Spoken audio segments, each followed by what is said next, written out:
Mga ka-sounds, ito yung gagamitin natin sa kapilya. Dalawang sub, isang mid. Isa yung nag-drive yung amplifier niya. At saka isang microphone niya mga ka-sounds. Yan si Joson Mon. Yan. Tingnan natin sa likod ito mga ka-sounds.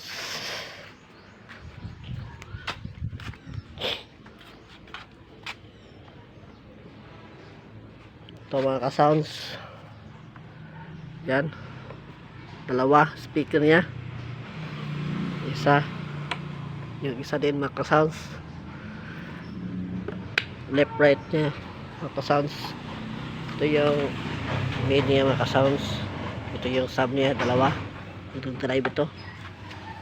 Yan mga ka-sounds. Ito yung setup ko sa kapilya. Yan mga ka-sounds. Yan. Ito yung isang amplifier.